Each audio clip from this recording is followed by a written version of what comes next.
Olá pessoal, tudo bem? Thiago da Capitalismo falando. Antes de mais nada, peço aí para quem não é inscrito se inscrever no canal e se gostar do vídeo, dá um like e compartilhe. Peço também para vocês ativarem aqui a sinetinha para receber as notificações assim que nós subirmos novos conteúdos. Hoje nós vamos falar um pouquinho a respeito de fundos de investimento, né? Lembrando que nós temos alguns produtos onde aparecem recomendações de fundos, né? Nós temos o produto Carteiras Capitalismo, que é para quem quer montar carteiras diversificadas de investimento, e também o nosso produto Top Fundos, onde nós temos recomendações de fundo de renda fixa, ações no exterior, multimercado, fundo imobiliário e assim por diante, né? O primeiro processo, normalmente, quando o cliente ele começa com a Capitalismo, normalmente ele encaminha para a gente a carteira dele de investimentos, e quando tem fundos, né, a gente faz uma análise e, levando em conta as nossas recomendações, indica quais os que seriam interessantes ele manter em carteira ou não, né? Então hoje a gente vai ver uma espécie de checklist que a gente usa e que todos deveriam usar antes de investir em algum fundo. Vou deixar a parte aqui dos relatórios grátis também, né? Onde tem recomendação de fundo imobiliário e tem recomendação aqui de um fundo de previdência, o fundo verde AMCatu, tá? Semana que vem provavelmente a gente já deva trocar, então para quem não baixou, aproveita para baixar, que é a última semana. Pode colocar o nome e o e-mail aqui, vai fazer parte do nosso mailing, baixar o relatório, e se colocar o celular, faz parte a gente convida para fazer parte da nossa lista do Whats, né? Lembrando que vai estar aqui na descrição também só o link com a lista para participar da lista do Whats, né? Só seguir o passo a passo ali, enviar a mensagem para receber. É importante que vocês salvem o nosso contato no telefone de vocês, e vocês já começam a receber as notificações, tá? Então, como eu falei, hoje a gente vai ver um pouquinho a respeito, falar um pouquinho a respeito de fundos, quais os cuidados que a gente deve ter antes de investir e o que a gente deveria saber antes de investir num fundo. A primeira questão é o que eu procuro, né? O que vocês estão procurando? É renda fixa? É multiplicar o dinheiro? É ganhar um pouco mais que a renda fixa? É fazer renda? Isso é muito importante. Num primeiro momento, pessoal, óbvio que vocês não precisam saber tudo, né? Até porque o investidor ele vai conhecendo seu perfil ao decorrer do tempo. Mas é importante a gente ter uma ideia, principalmente como a gente lida com a volatilidade. Pô, Thiago, eu não lido bem com volatilidade. Se eu imaginar que eu tenho uma parte dos meus investimentos num fundo que caiu 5% no mês, eu fico louco. Então, tem que iniciar com uma carteira mais conservadora. Não, Thiago, cara, se cair 20% um pedaço do meu capital, eu não estou preocupado com isso, porque eu sei que no longo prazo isso vai recuperar. Maravilha, a pessoa já está mais suscetível à questão da volatilidade. Não adianta só olhar o fundo que é mais rentável, né? Nem sempre aquele fundo que é mais rentável, ele vai conseguir manter a rentabilidade. Obviamente é importante ter um histórico também, né? Mas não é o principal. E não quer dizer que é o mais rentável que é o melhor para vocês. Então não tem o melhor fundo, tem o melhor fundo para cada perfil de investimento. E do investidor, na verdade. Quem é o gestor? Isso aqui é muito importante, pessoal. A maioria das pessoas não sabem quem é o gestor, e por isso que existem empresas como a Capitalizo, né? É importante a gente saber quem é o gestor. Se a gestora for nova, pessoal, às vezes não tem problema nenhum. Nos últimos anos, aí, vários gestores saíram de gestoras maiores e montaram a sua própria gestora. Não tem problema, mas tem que conhecer o gestor. Isso é muito importante, né? Tem que puxar a capivara lá, tem que puxar a ficha corrida do gestor, já que justamente a gente vai entregar o nosso dinheiro na mão dele lá para ele fazer a gestão. Outra questão bem importante é entender o perfil da gestora, qual é o foco da gestora, para daí entender se o tamanho da gestora é importante ou não. Ah, Thiago, mas a gestora é muito pequena. Às vezes a gestora tem um fundo de investimento só, com uma estratégia só, não precisa ser uma gestora grande, né? Não tem problema nenhum que é uma gestora pequena, desde que também a gestora não dependa de poucos investidores. Isso é importante, né? Eu me lembro de casos de gestoras que eram basicamente compostas por 2, 3 investidores grandes, e se esses investidores grandes saem, a gestora fica em maus lençóis, vamos dizer assim. Então é importante também saber como o dinheiro está dividido, né? Não adianta ter 3, 4 investidores grandes e, se eles saírem fora, né, acabar prejudicando o fundo, tá? E por que é importante a gente saber o foco da gestora? Para vocês terem uma ideia, antes eu acho que ia fazer até uns 6 meses atrás, nós fazíamos vários vídeos com as gestoras e colocava aqui no YouTube. Por que a gente parou de fazer vídeo com a gestora? Eu sei que o pessoal às vezes pede, é bacana ver a gestora, mas é que às vezes a gente tinha que colocar a gestora na parede e não ficava uma coisa tão legal assim. Até porque o intuito não era colocar ninguém na parede, mas, por exemplo, tinham várias gestoras que elas tinham vários fundos de renda fixa, o foco da gestora era perfeitamente, era um foco em renda fixa, e a gestora tinha um fundo de ações que estava jogado. Aí a gente tinha que questionar a gestora, por que vocês têm esse fundo de ações aqui? E aí o assunto não ficava tão bacana. Né? Então tem que entender qual é o perfil da gestora. Tem gestoras que são boas com renda fixa e não são boas com ações. Né? Então, às vezes, vocês gostarem de uma gestora ou nós gostarmos de uma gestora, porque a gente já tem um fundo de ações, não quer dizer que a gente vai comprar um fundo de renda fixa. Porque se a gestora for multi-estratégia, vamos dizer assim, ela tem renda fixa, tem multimercado, tem ações, tem crédito privado, ela tem que ser uma gestora grande. Tá? Não tem como ter uma gestora pequena que é especialista em tudo ao mesmo tempo. Tá? Outra questão, o fundo é alavancado? Se vocês olharem lá no regulamento do fundo, às vezes a maioria deles vai ser padrão, né? Vai estar escrito, o fundo pode alavancar. Se o fundo é alavancado, às vezes ele pode ser alavancado só para fazer proteção de carteira, mas se o fundo é alavancado para ganhar mais dinheiro, tá? E vocês não sabem explicar o que o fundo faz, ou o risco-retorno, ou não sabem nem o risco-retorno do fundo, não invistam nesse fundo, por melhor que seja a rentabilidade dele. Fundos alavancados, nós temos que conhecer o que o fundo faz. Isso é muito perigoso, tá, pessoal? Tem que ter uma atenção muito grande em relação a isso aqui. Não tem problema o fundo ser alavancado, desde que a gente entenda o que o fundo faz, né? Isso deveria valer para tudo, né, pessoal? Porque às vezes o fundo ele é um fundo de crédito privado e eu não sei o que tem dentro da carteira dele. Eu dou sempre como exemplo, não esqueçam do subprime nos Estados Unidos em 2008. Vários fundos de renda fixa tinham títulos podres dentro da carteira, né? E a pessoa só comprou o fundo em função da rentabilidade e não sabia o que tinha ali dentro. Então tem que ter uma atenção muito especial com isso aqui.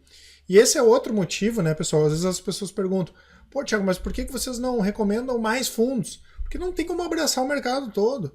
Dá muito trabalho, a gente vai falar da parte de acompanhamento, mas dá muito trabalho acompanhar a carteira, entender quais são os títulos que tem ali dentro da carteira, dá muito trabalho isso. Então não tem como acompanhar 100 fundos ao mesmo tempo. Né? Então sempre vai ter um fundo que vai render mais do que o de vocês, por exemplo. Se a gente pegar em 2 meses, em 6 meses, tá? Isso aí é normal, né? Isso faz parte. Outra questão, o pessoal olha muito, né, volatilidade e indicadores como volatilidade Sharpe. Ah, Thiago, eu investi no fundo tal porque a volatilidade dele é baixa. Às vezes é um fundo de renda fixa, né? E quando dá problema em renda fixa, o que acontece? É porque deu um problema num título ali, aí a gente vai ter problema de volatilidade, tá? Então simplesmente olhar a volatilidade às vezes não quer dizer muita coisa. E por isso que está escrito aqui, o que vem primeiro, o ovo ou a galinha? Né? O fundo, por que o fundo tem uma volatilidade baixa? Ele tem uma volatilidade baixa por causa do mercado ou por causa da carteira dele? Então eu tenho que entender qual é a carteira do fundo.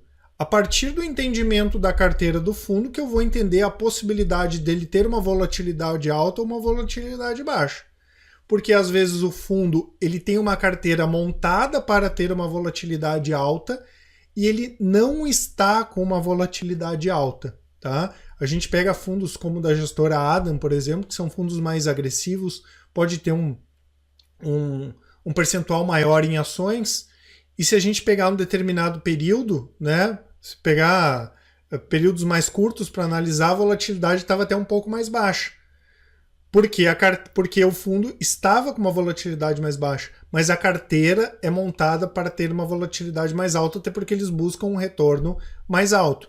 Então, só olhar indicadores, pessoal, sem entender o que o gestor faz, sem entender o que tem na carteira, não importa.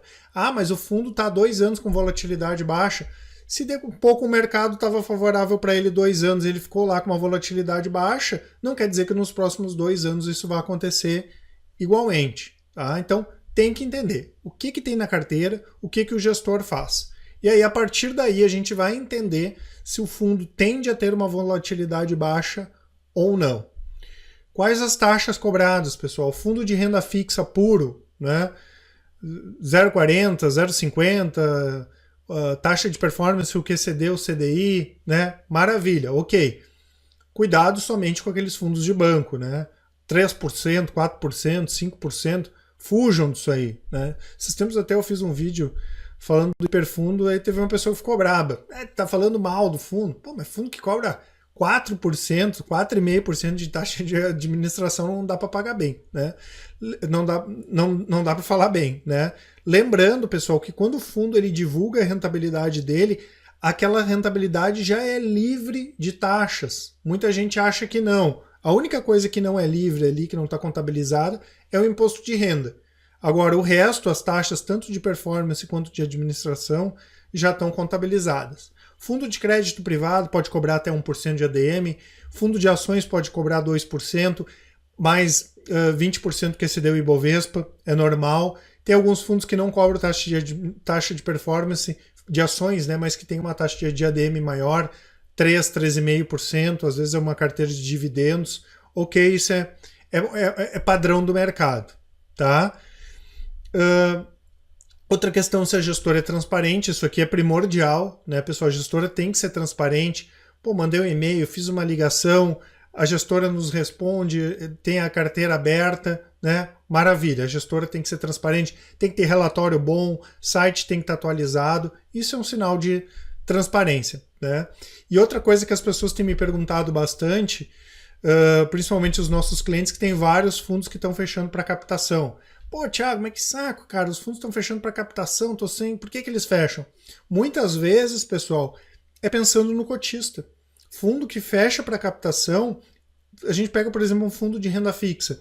Se o gestor entende que ele não vai conseguir títulos bons no mercado, ele não vai ficar captando sem parar, entendeu? Ele não vai ficar captando sem parar, sem conseguir colocar aquele dinheiro no mercado e diminuindo a rentabilidade do fundo e se queimando com todos os cotistas.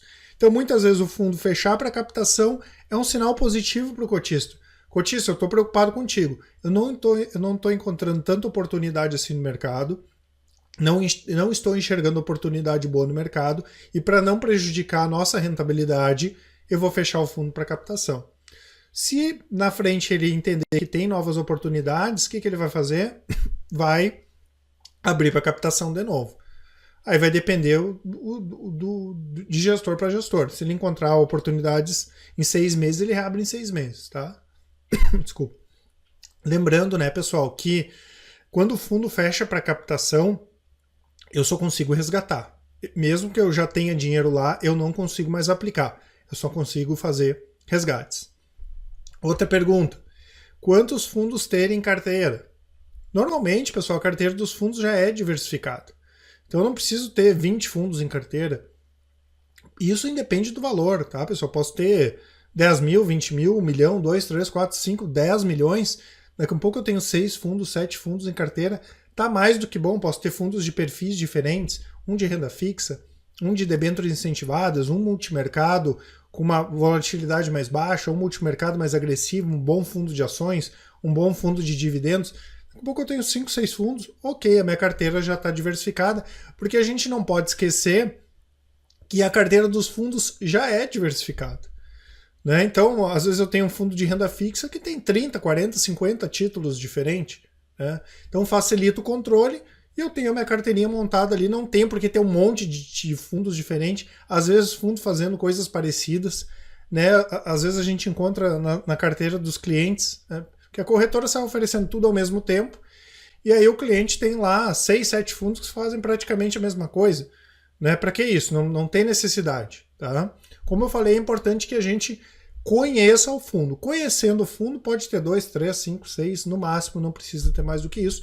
As nossas recomendações, quando é uma carteira só de fundos, é mais ou menos dessa forma. E finalmente, né, pessoal, o acompanhamento. A maioria dos fundos divulga o relatório mensal, a maioria dos fundos faz reuniões mensais com os cotistas, com os participantes do mercado, onde eles passam o que está acontecendo, eles passam o que eles estão comprando, eles passam o que eles venderam, eles passam as perspectivas, né? Isso é muito importante também e é um dos passos mais importantes fazer o acompanhamento. Porque quando a gente recomenda alguma coisa aqui, não é pensando que o cotista logo depois, que o nosso cliente logo depois vai receber um aviso de resgate. Não. A nossa intenção é que o nosso cliente ele surfe o máximo a tendência, o melhor de cada fundo e que ele consiga manter o máximo de tempo aquele fundo na carteira dele. Então a gente faz um acompanhamento muito de perto das carteiras, das gestoras, às vezes acontece de trocar um gestor, de sair alguém da equipe, de entrar outra pessoa no lugar, e tudo isso a gente tem que fazer o acompanhamento também. Tá certo, pessoal? Então é muito importante, a gente tem que entender o que o fundo faz e o que tem dentro da carteira do fundo para a gente entender qual é o risco que nós estamos correndo aplicando o nosso dinheiro lá e qual é o retorno possível ou o retorno provável que nós vamos ter colocando o dinheiro no fundo. Eu falo sempre, né, pessoal, eu sou fã de fundo de investimento, né? É a forma de eu colocar meu dinheiro na mão de pessoas que podem fazer com que o meu dinheiro renda até mais do que eu poderia fazer, né? Então é uma forma bastante interessante para diversificar nossas aplicações, tá certo? Como eu falei, pessoal, baixem os relatórios. Se vocês ficaram com alguma dúvida, entrem em contato com a gente para a gente bater um papo, tá certo? Um abraço a todos e até mais.